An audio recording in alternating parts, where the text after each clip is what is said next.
स्वागत है सर। जय भीम। जी, जय भीम।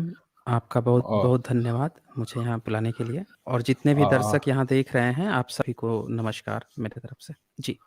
सर आज हमारा जो विषय है वो काफ़ी गंभीर और काफ़ी चर्चा का विषय बना हुआ है। बिहार से शुरू हुई और पूरे भारत में तहलका मचा रही है। एक बयान है जो हमारे बिहार के शिक्षा मंत्री डॉक्टर चंद्रशेखर जी ने दिया है। उन्होंने कहा है कि मनुस्मृति, रामचरितमानस और गुरु गोलवलकर का जो बंच ऑफ थॉट है, ये जो ग्रंथ है ये समाज में नफ़रत फैलाता है और इस समाज में गैर बराबरी, असमानता ये सारी चीज़ों को बढ़ावा देता है। तो आज हम आपको बुलाए हैं ताकि तीनों चीज़ों पे थोड़ा-सा हम लोग चर्चा कर सकें कि क्या जो बिहार के शिक्षा मंत्री डॉक्टर चंद्रशेखर हैं, उन्होंने सही कहा है? क्या ऐसी चीज़ें सच में मनुस्मृति में, रामचरितमानस में और बंच ऑफ थॉट में लिखा हुआ है? तो मैं चाहूँगा कि सबसे पहले सर रामचरितमानस पे हम लोग बात करेंगे कि रामचरितमानस में ऐसा क्या है, जो बिहार के शिक्षा मंत्री को ये कहना पड़ा कि ये गैर बराबरी के लिए, नफ़रत बोने के लिए इस ग्रंथ को लिखा गया है या बनाया गया है? सर शुरुआत करें। जी, जी।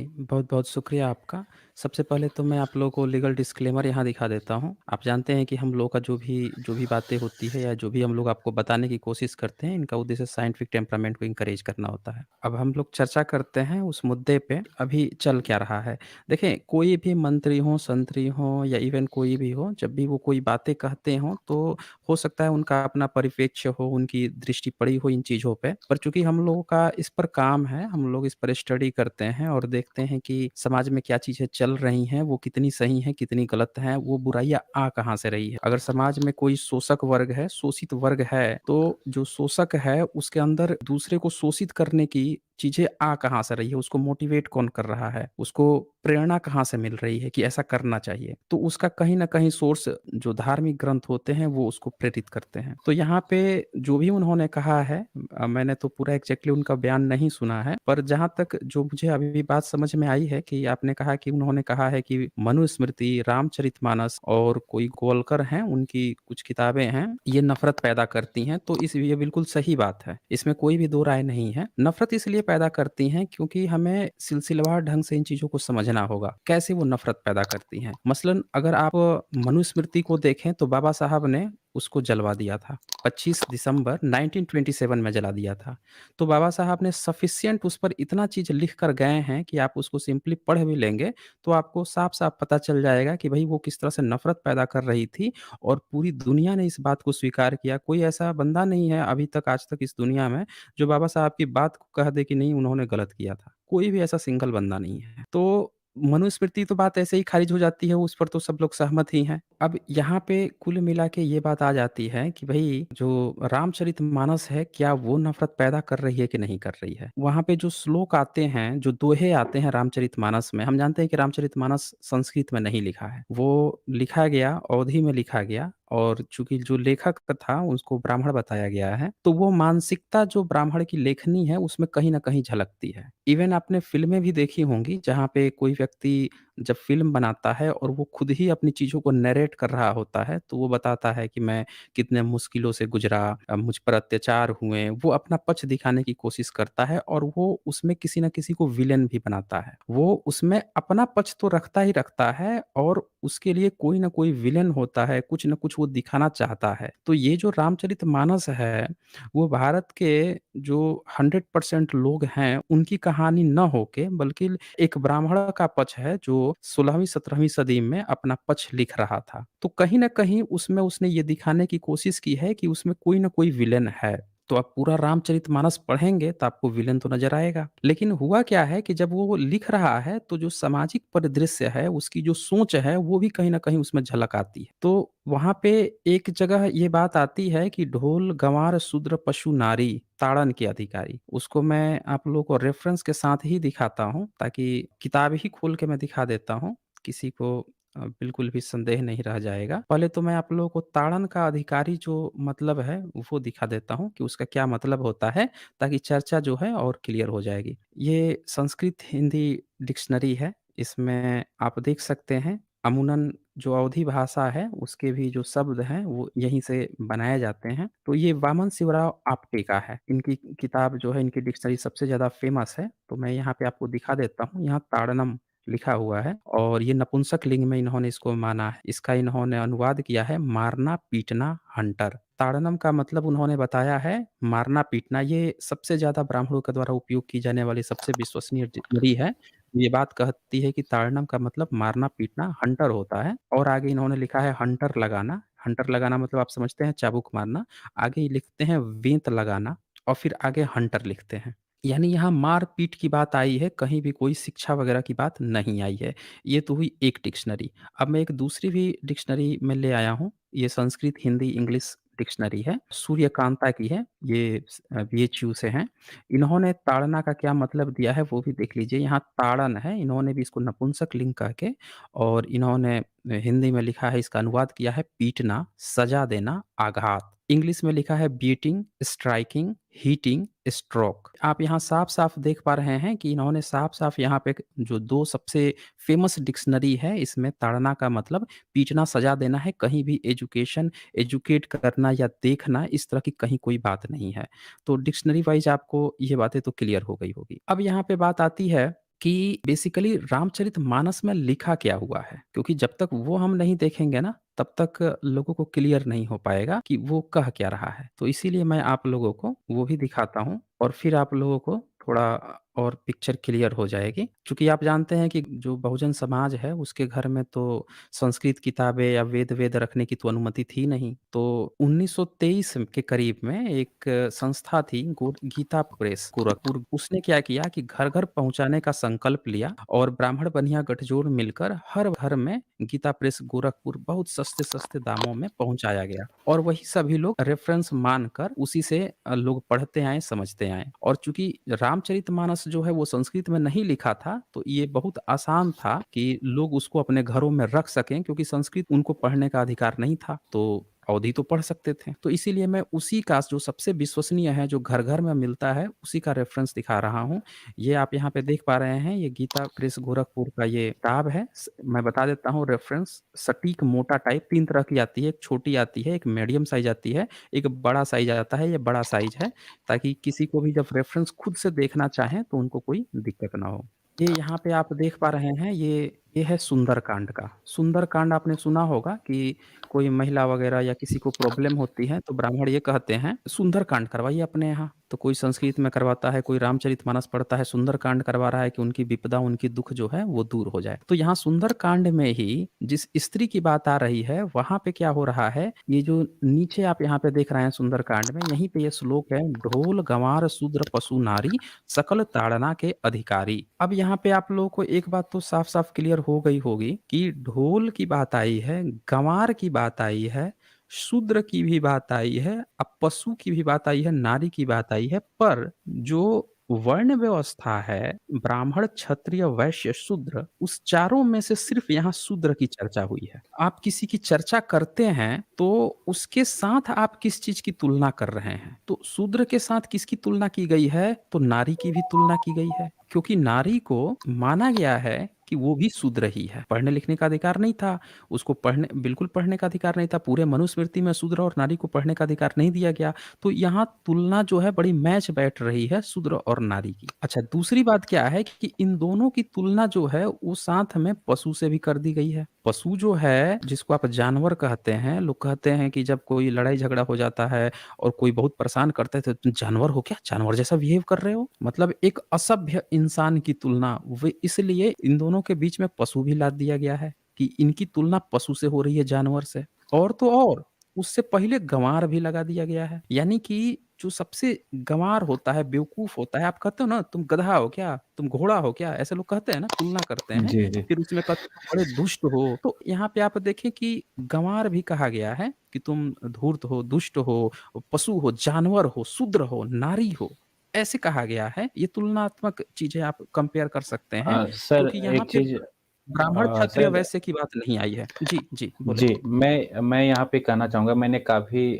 बार देखा है कि इस दोहे में जो शूद्र का जो लिखावट है सर जो दंती स हुँ। में है और शूद्र का जो असली लिखावट होता है वो तलावी स में होता है। तो काफ़ी लोग ये कोट करते हैं कि इस शूद्र का मतलब कुछ और होता है और उस शूद्र का मतलब कुछ और होता है। थोड़ा इस पे क्लियर करें सर। यहाँ पे एक चीज़ आप क्लियर देख सकते हैं कि यहाँ पे जो शूद्र है, इसको जब जी। हिंदी अनुवाद किया गया है तो शूद्र ही लिखा गया है। एक चूँकि उस समय जब तुलसीदास था तो तलाब्य स का प्रयोग जो नॉर्थ बेल्ट है या भारत में बहुत कम होता था। तलाब्य स जो है पाली भाषा में आज भी तलाब्य स का प्रयोग बहुत कम है और वो भी बाद में जोड़ा गया है। पहले तो सीधे-सीधे स ही होता था।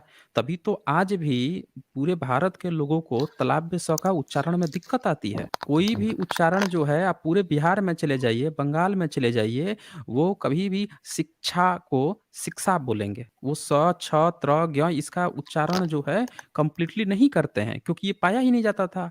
तो जब तुलसी भी लिख रहा था, वो भी इसी बेल्ट का था और इसी कारण से यूपी बेल्ट का था और इसी कारण से वो भी तलाब्य स की जगह नॉर्मल जो दंती स होता है, जो पाली वाला होता है, वही प्रयोग किया है। ये सच्चाई है दोस्तों भारत की। लेकिन अनुवाद जो हिंदी किया गया है, आप देखें नीचे लिखा गया है ढोल, गँवार, शूद्र, तो तलाब्य स प्रयोग कर दिया गया है इस दंती स को। यहाँ पे आप साफ जी। देख सकते हैं।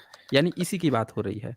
अब आगे जी। क्या है, ये लोग चालाकी क्या किए हैं? चालाकी ये किए हैं कि ताड़ना का मतलब नीचे लिखे हैं शिक्षा, समझ रहे हैं? ये जी। इन लोगों ने चालाकी की है, अनुवाद में ये क्या करते हैं शिक्षा। पर मैं आप लोगों को इसीलिए पहले डिक्शनरी दिखा दिया कि डिक्शनरी में ये अनुवाद करके किस तरह से लोगों को बेवकूफ़ बनाते हैं वो बात है ही नहीं। वहाँ पे साफ-साफ ताड़ना का मतलब आपने मारना-पीटना देख लिया था।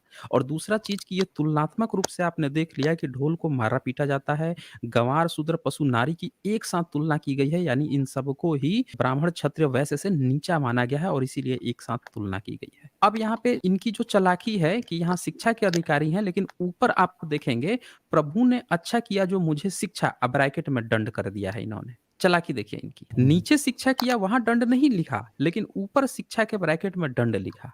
यानी यहाँ पे जो शिक्षा भी शब्द इन्होंने अनुवाद किया है इसका मतलब ये दंड ही बता रहे हैं कि शिक्षा का मतलब दंड ही समझना। ये बात आप सबको समझने की ज़रूरत है दोस्तों। यहाँ पे चूँकि एक ही दोहा है तो बार-बार शिक्षा को ब्रैकेट में वो चीज़ देने की बजाय पहले ही इन्होंने शिक्षा का मतलब दंड कर दिया। यानी यहाँ जो शिक्षा है इसका मतलब आप दंड समझिएगा कि ये सब दंड के अधिकारी हैं।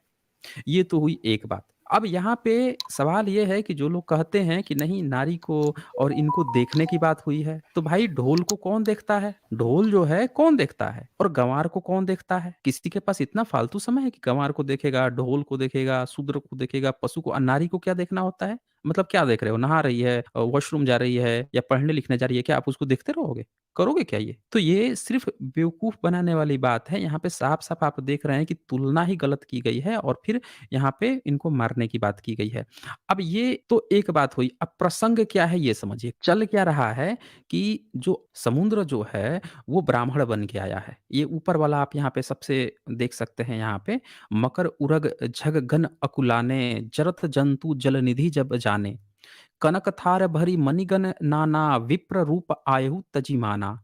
यानी कि मगर सांप और मछलियां समूह व्याकुल हो गए जब समुद्रों ने जीवों को जलते जाना, जब सोने के थाल में अनेक मणियों को भर कर अभिमान छोड़कर वह ब्राह्मण के रूप में आया। समुद्र जो है ब्राह्मण बन के राम के पास आया है और ये बात ब्राह्मण कह रहा है। ये आप समझ रहे हैं, ब्राह्मण और राम इन दोनों के बीच की वार्ता चल रही है। तो ब्राह्मण किससे कह रहा है? राम से कह रहा है। ये बहुत अच्छे से आपको समझने की ज़रूरत है कि प्रसंग क्या है। समुद्र पर गए हैं, पुल बनाना है और राम और ब्राह्मण के बीच में चर्चा चल रही है। अब यहाँ पे वो क्या कहता है कि जो औरतें होती हैं, वो ताड़ना के ढोल, गँवार जैसे होते हैं, शूद्र पशु होते हैं ना, ये सब दंड के अधिकारी होते हैं। ये बात वो कह रहा है क्षत्रिय से। सवाल ये है कि जब 2 लोगों के बीच में बात हो रही है, एक क्षत्रिय के बीच में बात हो रही है, एक ब्राह्मण के बीच में, तो तुम दोनों का झगड़ा है ना। तुम दोनों के बीच का झगड़ा है। तुम कह रहे हो कि भाई पुल बनाना है, वो कह रहा है कि नहीं हम कुछ आपसे बात करेंगे पहले तब पुल बनेगा। तो तुम दोनों के बीच का झगड़ा है तो यहाँ नारी को और शूद्र को और पशु को और गँवार को और ढोल पीटने की क्यों बात चल रही है? इससे पता चलता है कि जो लेखक है लिख तो रहा है लेकिन उसके अंदर जो है नारी के प्रति, शूद्र के प्रति वो झलक रही है, नफ़रत भरी हुई है। वो बहुत ज़्यादा नफ़रती है। बात क्षत्रिय और ब्राह्मण की करा रहा है और ब्राह्मण के मुख से क्षत्रिय को अक्ल दिलवा रहा है कि जहाँ भी शूद्र देखो उनको ताड़ना देना, मारना, स्त्री को भी मारने की ज़रूरत है और यही कारण है जिनको क्षत्रिय बताया गया, उन्होंने ही अपनी बच्चियों का गला दबा दिया। लड़की होने से वो डरते थे। आप राजस्थान में देख लीजिए, बच्ची जन्म लेती थी, उसको नमक खिला के मार देते थे। वो जीजा होना गर्व, साला होना मान मानते थे। आप राम का ही प्रसंग देख लीजिए, गर्भवती बीवी को घर से बाहर निकालता है। अब वो जब जाता है रावण को मार देता है तो जलने की बात करता है। तो ये पूरा प्रसंग यहाँ पे आपको देखने की ज़रूरत है कि प्रसंग ब्राह्मण और क्षत्रिय के बीच में चल रही है और ज़बरदस्ती गाली खिलाई जा रही है नारी को, शूद्र और पशु की। अब कोई ये यहाँ पे किसी को दिक्कत हो सकती है कि सर ये ताड़ना जो है, ये क्यों ना हम ताड़ना का मतलब शिक्षा ही समझ लें। हम क्यों इसको माने कि मारने-पीटने की बात चल रही है। तो यहाँ से भी अगर किसी को कन्फ्यूज़न है तो मैं इसी रामचरितमानस का एक दूसरा प्रसंग अरण्य कांड दिखा देता हूँ, जहाँ पे फिर से ताड़न शब्द आया है। वो भी मैं आप लोगों को दिखा देता हूँ ताकि किसी को भी रत्ती भर भी दिक्कत ना रहे। ये अरण्य कांड आ गया। इसमें जो है 33 नंबर जो दोहा है, इसमें क्या कहता है, 33 नंबर से पहले जो है, उसके पहले जो 32 का जो दोहा चल रहा है, उसमें भी यहाँ पे लिखा हुआ है, "हे गंधर्व सुनो, मैं तुम्हें कहता हूँ ब्राह्मण कुल से", राम कह रहा है। ये राम का प्रसंग है। क्या कह रहा है? "हे गंधर्व सुनो, मैं तुम्हें कहता हूँ ब्राह्मण कुल से द्रोह करने वाला मुझे नहीं सुहाता है"। यहाँ पे ब्राह्मण जो तुलसी दुबे जो है, रामबोला दुबे जो है, वो ये बात कह रहा है कि जो भी व्यक्ति ब्राह्मण से द्रोह करेगा वो मुझे नहीं सुहाएगा, मैं उसको मार डालूँगा। तो आप ये देख रहे हैं कि ये ब्राह्मणी और जो सो कॉल्ड क्षत्रिय है, ये गठजोड़ बनाया जा रहा है कि क्षत्रिय तुम हम ब्राह्मणों की रक्षा करो और जो हमारे खिलाफ कुछ बोलेगा, हमारी सच्चाई या पोल खोलेगा, उसको तुम मारोगे, पीटोगे और उसी राम को हम बहुजनों में आदर्श बनाया जा रहा है ताकि बहुजनों को मारा पीटता रहे जो सो कॉल्ड क्षत्रिय बन रहा है। ये पूरा का एक षड्यंत्र किताब है जो कह रहे हैं कि नफ़रत फैलाती है। यहाँ से साफ-साफ झलकता है कि राम के मुँह से कहा जा रहा है कि भारत में जितने भी चाहे अंत्यज हों, चाहे क्षत्रिय हों, वैश्य, शूद्र कोई भी हो, अगर वो ब्राह्मण के खिलाफ बोलेगा, तो राम नाम का जो किरदार जिसको भगवान बनाया गया है, वो क्या करेगा उसको, वो बिल्कुल उसको नहीं सुहाएगा, उस पर गुस्सा हो जाएगा, उसकी मार सकता है। आगे 33 नंबर में क्या लिखा है, राम क्या बोलता है आगे, "मन, वचन और कर्म से कपट छोड़कर जो भूदेव ब्राह्मणों की सेवा करता है, मुझ समेत ब्रह्मा, शिव आदि सब देवता उसके वश में हो जाते हैं"। तो ये यहाँ पे राम के मुँह से ये कहलवाया है, वो जो ब्राह्मण तुलसी जो अपना पक्ष लिख रहा है, अपनी बात रख रहा है, वो ये कह रहा है कि हम ब्राह्मणों को, क्योंकि उसको खुद इज़्ज़त नहीं मिल रही थी, उसको संस्कृत आती नहीं थी, संस्कृत में लिख नहीं पाता था, तो ब्राह्मण ही उसको परेशान करते थे, तो वो अपना इज़्ज़त लेने के लिए यहाँ पे क्या लिख रहा है, राम से कहलवा रहा है कि मन, वचन, कर्म, कपट छोड़कर जो भी ब्राह्मण की सेवा करता है, मतलब चाहे शूद्र ही क्यों ना हो, कोई भी हो, अगर वो ब्राह्मण की सेवा करता है, तो सारे देवता जो हैं उसके वश में हो जाते हैं। आज तक हुए हैं? इतने एससी, एसटी, ओबीसी हैं, हुए हैं आपके वश में? ये बात यहाँ पे लिखा हुआ है। और 35 में ही अगला में यहाँ पे मेन बात है जब ताड़न का मतलब आया है। ऊपर देखिए, "सापत ताड़त परुष कहंता", ये लिखा है ना यहाँ ताड़त। अब ये ताड़त का यहाँ साफ-साफ मतलब लिखा हुआ है मारता हुआ। आप देख सकते हैं हिंदी में, हिंदी अनुवाद, "साप देता हुआ, मारता हुआ"। मारता हुआ मतलब ऊपर ताड़त यानी मारता हुआ। तो जिनको भी ये बात अगर किसी को वहाँ पे जब इन्होंने अनुवाद में वहाँ धूर्तता की, जानबूझकर शिक्षा लिखा और ऊपर वाले में दंड लिखा ताकि लोग कन्फ्यूज़ हों। तो यहाँ पे इसी रामचरितमानस में आप देख सकते हैं राम खुद यहाँ पे कह रहा है, "सापत ताड़त परुष कहंता", यानी साप देता हुआ, मारता हुआ और कठोर वचन कहता हुआ भी ब्राह्मण पूजनीय है। वो कितना भी धूर्त हो ब्राह्मण, ये राम के मुँह से कहलाया गया है। जो लोग कह रहे हैं ना नफ़रत फैलाता है, ये नफ़रत होती है दोस्तों। जिसको हमें ये बताया जा रहा है कि इस ईश्वर को आपको मानना ही होगा, ये बड़ी पवित्र किताब है, सौहार्द किताब है। वो राम, वो भगवान क्या कह रहा है कि श्राप देता हुआ, अगर श्राप भी आपको दे रहा है कि तुम्हारा खानदान मर जाएगा, तुम मर जाओगे, तुम्हारा नाश हो जाएगा, तुमको मार भी रहा है, पीट रहा है, मार-मार के अधमरा कर दिया, तुमको खूब कठोर गंदी-गंदी गालियाँ दे रहा है, फिर भी वो ब्राह्मण पूजनीय है। ये बात कौन कह रहा है? राम के मुँह से कहलवाया एक ब्राह्मण।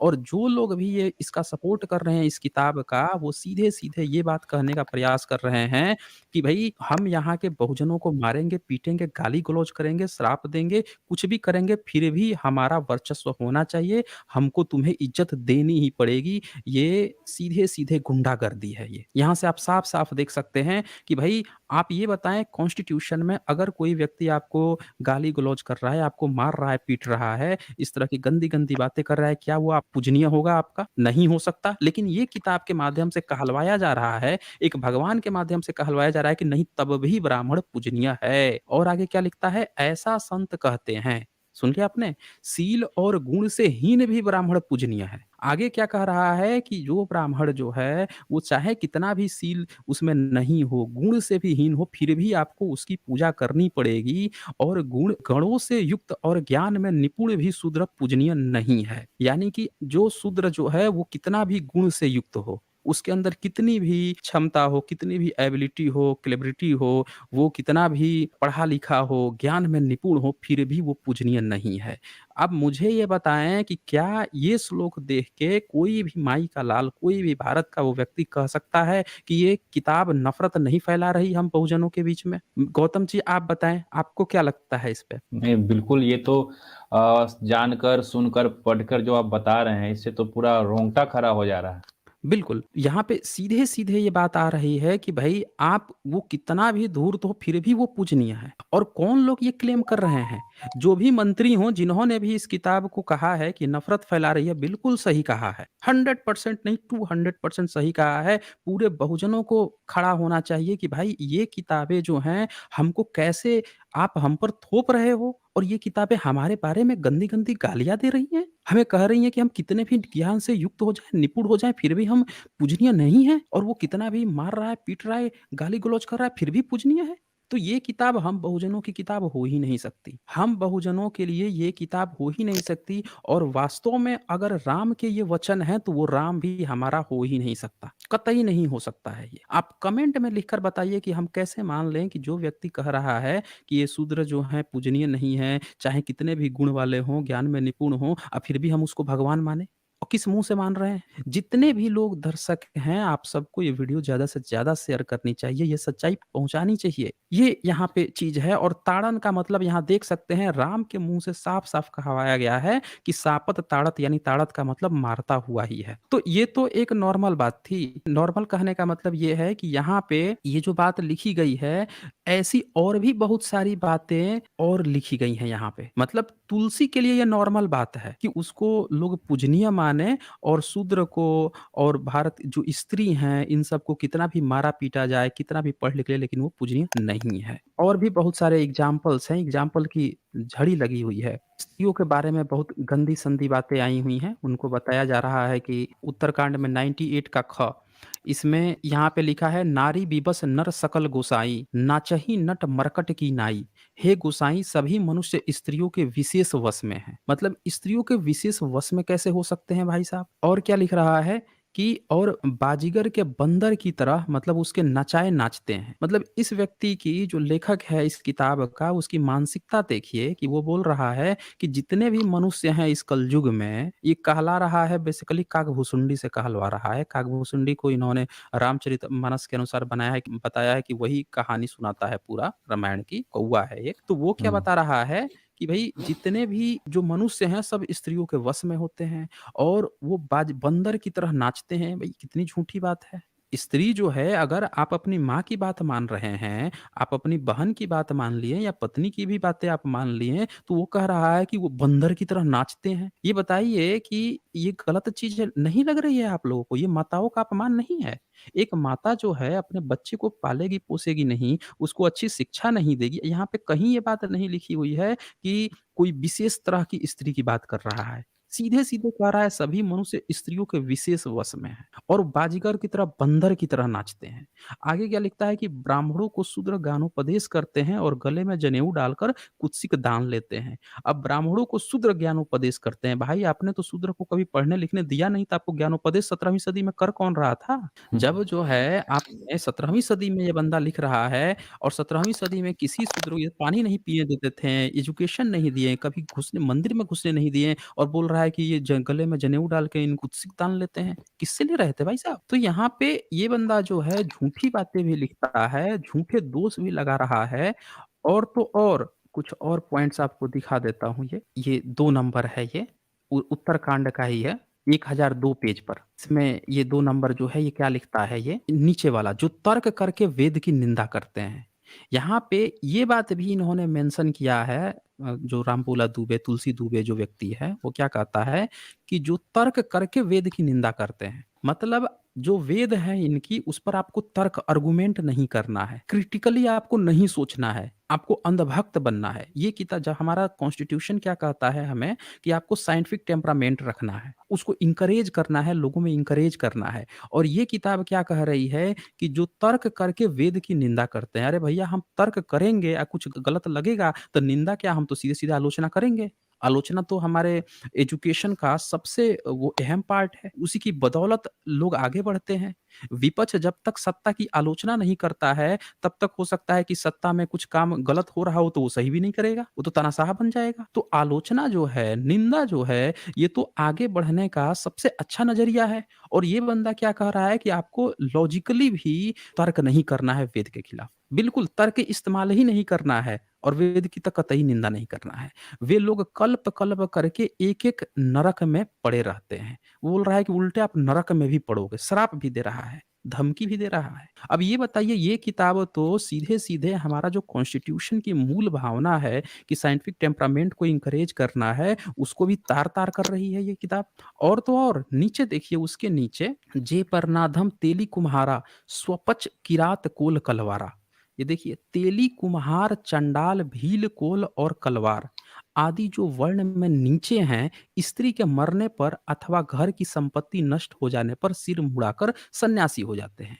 अब ये सब जानते हैं कि कोई भी व्यक्ति जब मरता है तो लोग अपना सर मुड़वा लेते हैं। ये बुद्धिज्म में भी ये परंपरा है। इत्सिंग ने भी अपने नोट्स में लिखा है कि जब कोई बुद्धिस्ट मरता था तो उनके लाश को ले जाकर जला दिया जाता था और जो घर परिवार के लोग थे, जो बाल-वाल रखे थे, उस दिन सबको प्रवज्या की तरह बाल मुड़ा लेते थे। ये बात तो बुद्धिज़्म की भी है और आज का जो सो कॉल्ड अपने को हिंदू कह रहे हैं, उनमें भी ये परंपरा है। लेकिन ये क्या कह रहा है कि तेली, कुम्हार, चंडाल, भील, कोल, कलवार जो आदि जो वर्ण में नीचे हैं, इनको इसने साफ-साफ कह दिया कि ये लोग वर्ण में नीचे हैं। भाई आप होते कौन हो बताने वाले कि ये नीचे हैं? एक शब्द एक बार भी इन्होंने भारत के जो ये मूल लोग हैं, इनके बारे में कोई अच्छी बात नहीं है और क्या कह रहे हैं कि ब्राह्मण कितना भी खराब हो जाए, मारे-पीटे, गाली-गलौज करे, फिर भी उसको आप पूजनीय है और इनको तो ऐसे भी नीचे ही बता दिया। भैया आप होते कौन हो? तेली देख लीजिए, तेली सबसे बड़े पुजारी जो बने फिर रहे हैं,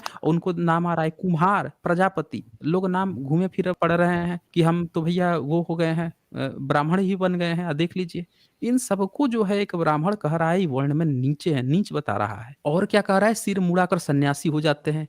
तो सन्यासी तो होंगे ना मतलब ये कह रहा है कि ये लोग सन्यासी हो जाते हैं यानी सब चीज़ छोड़-छाड़ के पहले सन्यासी कौन होता था? बुद्ध मार्ग को अपनाते थे, प्रवजित लोग हो जाते थे। यही तो होता था, घर-द्वार छोड़-छाड़ के लोग गए, तो या तो प्रवजित हो गए, नाथ परंपरा में चले गए, उत्तरवर्ती बुद्धिज़्म में चले गए, जिसको लोग कहते थे जोगी हो गए हैं, जोगी हो गए हैं, ये लोग करते थे। अब ये कह रहे हैं कि ये लोग सन्यासी हो गए। तो इसको इस बात की भी चिढ़ है कि कोई तेली, कुम्हार, चंडाल, भील, कोल, कलवार जो वर्ण में नीचे हैं, वो सन्यासी ना बन जाए। इनकी सबसे बड़ी चिंता यहाँ पे है कि वो सन्यासी ना बन जाए क्योंकि जब सन्यासी बन जाएगा, तो ये क्या कह रहा है, उसका नीचे वाला आप श्लोक देखिए, वो लिख रहा है कि वे अपने को ब्राह्मणों से पूजवाते हैं।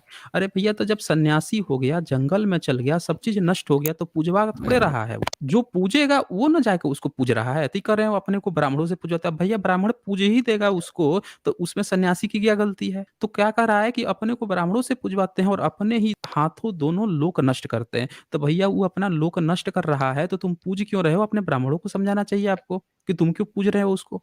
और देखिए क्या लिखता है कि ब्राह्मण अपढ़, लोभी, कामी, आचारहीन, मूर्ख और नीची जाति की व्यभिचारिणी स्त्रियों के स्वामी होते हैं।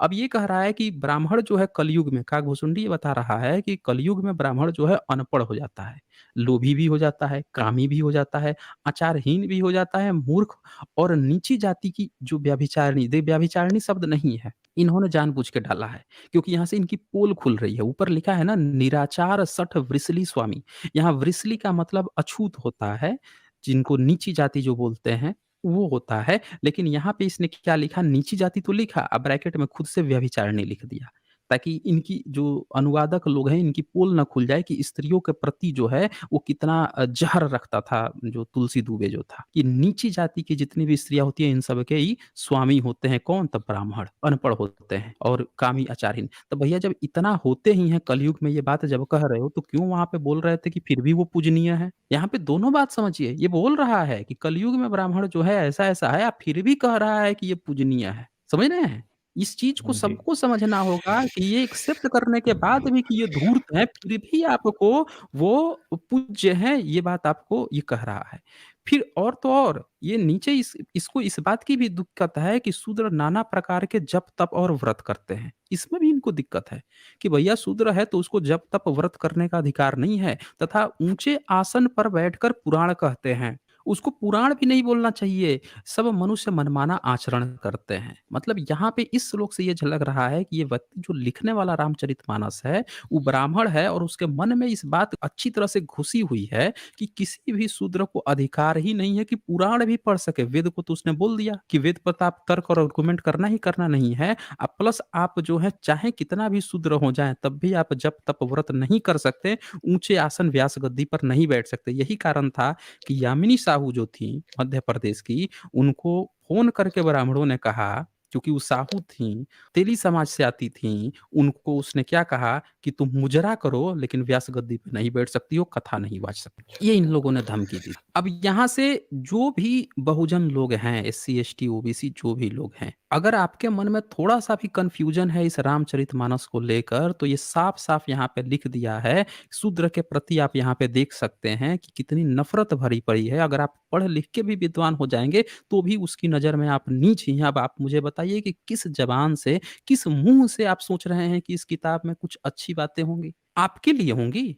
उसके लिए तो है, उसके लिए तो दिख रहा है, आपके लिए कहाँ है? नहीं है तो फिर ये आपके लिए कैसे हो सकता है? सवाल ये है यहाँ पे। और यही नहीं, आगे और भी बहुत सी बातें लिखा है इन्होंने, और भी कुछ दिखा ही देता हूँ। ये इतने स्पष्ट तरीके से इतने विवादित चीज़ों को लिखा गया है, जिसको अगर देखा जाए तो सुनकर मतलब क्या कहा जाए, लेकिन फिर भी आज एक बयान आया है उन लोगों की तरफ से, जो इसके अनुयायी हैं, जो उनको लगता है ये हमारा पवित्र ग्रंथ है। वो कह रहे हैं कि जो बिहार के शिक्षा मंत्री चंद्रशेखर का जेब काट कर लाएगा, तो हम 10 लाख रुपया देंगे। इतने ये कैसे क्रूर हो सकते 10 करोड़ देंगे। हाँ, सॉरी 10 करोड़ देंगे। अब ये बताइए ज़रा कि जो 10 करोड़ जीभ काटने पर वो कौन-सी जाति का है? पहले उसकी जाति पता लगाइए। पहले तो उसकी हाँ। जाति पता लगाइए कि जो ये सवर्ण फतवा सवर्ण जारी मैंने किया है, देखा है। नाम सवर्ण है, स्पष्ट नहीं देखा सवर्ण हाँ, है। मैं बत यहाँ से साथियों एक बात आप समझिए कि एक ब्राह्मण जो है अपनी ब्राह्मणी किताब को बचाने के लिए ये कह रहा है कि उसका जीभ काटो, जीभ कौन काटेगा? जिसमें ये सारा चीज़ आप देख लिए हैं, वो इसको क्यों बचाना चाह रहा है? इसीलिए क्योंकि इसमें उसने राम के मुँह से ये कहलवा रखा है कि वो कितना भी धूर्त हो जाए, पापी हो जाए, कामाचारी हो जाए, कुछ भी हो जाए, गाली-गलौज करे, फिर भी वो पूजनीय है। शूद्र कितना भी पढ़ लिख ले, फिर भी वो पूजनीय नहीं है। तो इस चीज़ को कायम रखने के लिए वो इस तरह की बातें कर रहा है।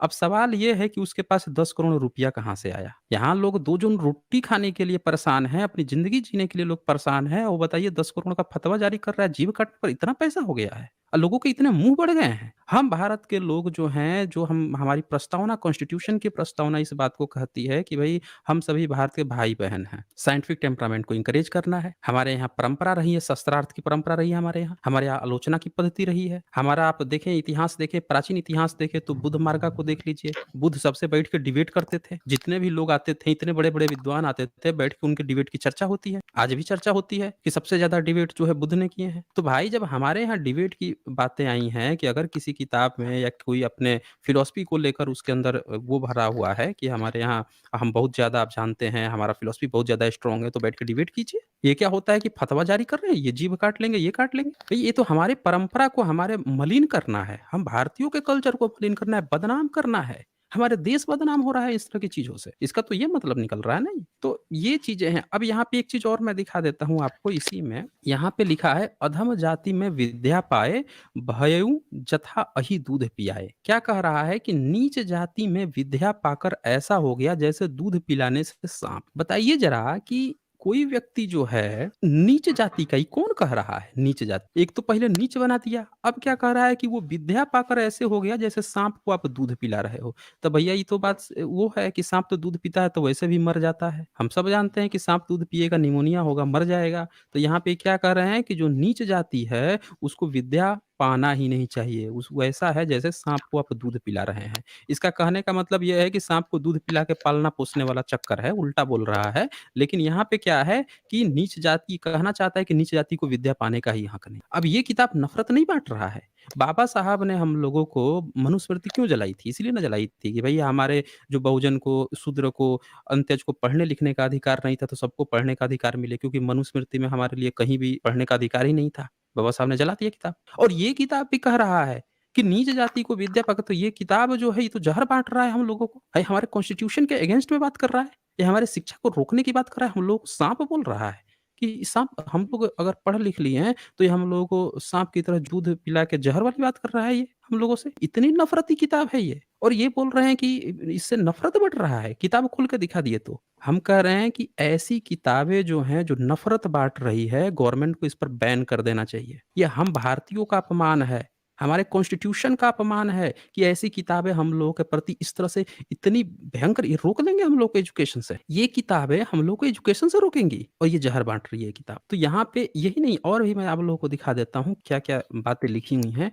जो लोग नहीं पढ़े हैं, जिनको लगता है कि हम लोग कुछ गलत बोल रहे हैं, वो आप देख लीजिए, खुद से देख लीजिए ना, चेक कर लीजिए। मैं तो किताब खोल के सीधे-सीधे दिखा रहा हूँ। ये देखिए यहाँ पे लिखा है, आभीर जमन किरात खस स्वपचादि अति अघर रूप जे। अब इसका क्या मतलब यहाँ लिखा है, ये देख लीजिए। आभीर यवन किरात खस स्वपच यानी चंडाल आदि जो अत्यंत पाप रूप ही हैं। तो ये आप देख रहे हैं कि इनको बता दिया कि आभीर मतलब यादव। आज के जो अहिर वर्ग है, यादव वर्ग है, उनको कह रहा है। यवन की बात कर रहा है, किरात खस स्वपच चंडाल, इन सब की बात कर रहा है कि ये अत्यंत ही पाप रूप है। ये चीज़ लिखा हुआ है कि ये अत्यंत पाप रूप है। बताइए भाई, क्या यादव भाई लोग पाप रूप हैं? हैं वो पाप रूप? और किसी व्यक्ति को अगर लगता है कि भई ये चीज़ यहाँ पे तुलसी ने कह दिया है, ये चीज़ नहीं, तो मैं कह रहा हूँ कि तो फिर उसको तो ब्राह्मण को पूजनीय नहीं बोलना चाहिए था। उसको तो फिर शूद्र को, अब आभीर यहाँ पे तो बोल दिया कि आभीर और ये सब लोग जो हैं पाप रूप हैं। दूसरी बात उसने क्या कह दिया कि शूद्र कितना भी पढ़ लिख ले फिर भी पूजनीय नहीं है। तो भाई अगर आभीर जो व्यक्ति हैं, ये उनको अगर कोई व्यक्ति अगर ऐसा सोचता है कि नहीं गलती से लिख दिया होगा, कहीं पे लिख दिया होगा ऐसे-वैसे, तो भाई आप पढ़ लिख लीजिए, फिर भी तो उसकी नज़र में आप वही हैं, पूजनीय नहीं हैं। लेकिन एक अनपढ़ ब्राह्मण फिर भी पूजनीय है। तो ये पूरी किताब जो है हम लोगों का अपमान करती है, क्योंकि हम लोगों को शूद्र ये लोग कहते आए हैं, और इसीलिए ये पूरी तरह से नफ़रत ही बाँट रही है ये किताब। इन किताबों को, मेरा तो ये कहना है कि गवर्नमेंट को इन किताबों पर बैन लगानी चाहिए। इन किताबों को संग्रहालय में रखवा देना चाहिए, अतीत कर देना चाहिए। ये कहीं से भी, जब भी ये समाज में निकलेगा तो हम बहुजनों में नफ़रत पैदा करेगा। जब ये चीज़ें पढ़ेगा कोई भी, जो अपने को शूद्र जिनको कहा गया है, जब भी वो पढ़ेंगे तो उनके अंदर नफ़रत आएगी, बिल्कुल आएगी कि अच्छा इसने हमारे खिलाफ ऐसे कहा ब्राह्मण ने। तो मैं तो कहता हूँ कि इस गवर्नमेंट को इस नफ़रत को बचानी है तो इन किताबों को बैन कर देनी चाहिए। ये हम सब में नफ़रत बाँट रही है। और कोई व्यक्ति अगर दादागिरी कर रहा है, तुम पढ़ के भी तुमको नहीं बोलना है, तुमको सहना है, तो वो हम लोगों को टॉर्चर कर रहा है। वो ये दिखाना चाह रहा है कि हम तुमको आज भी सताएँगे, गाली देंगे, हमारी किताबें गाली देंगी, फिर भी तुमको हमारी किताबों की पूजा करनी है, तुम बोल भी नहीं सकते हो। वो ये कहना चाह रहा है यहाँ। जी। जी, अभी इन किताबों को आप देखे होंगे कि ट्रैफ़िक हो, जहाँ पे ट्रैफ़िक आना-जाना लगा हुआ हो, वहाँ पे जो सवर्ण लोग हैं बाय मतलब कि किताब को लेकर सर्व कर रहे हैं, बेच रहे हैं, डिस्काउंट दे रहे हैं एकदम, मतलब हर चौराहे पे जाकर आपने शायद देखा होगा इस तरीके का वितरण चल रहा है। दौलत करके आए हुए हैं, इनको लेते हैं। जी, बताएँ? सर नमस्कार। हाँ, नमस्ते। हाँ सर, मैं ये कह रहा था, ये जो चंद्रशेखर जी है, तो इन्होंने जो टिप्पणी की है, इनके कमेंट पे ये बवाल मचा हुआ है। मेरा कहना ये है कि ये डिबेट इन धर्म ग्रंथों पे क्यों नहीं होती कि इनमें क्या सच्चाई है क्या नहीं है। आप मुझे बताओ, अधम का एक महात्मा जी वो बता रहे हैं कि अधम का मतलब नास्तिक होता है, क्या ये सही है?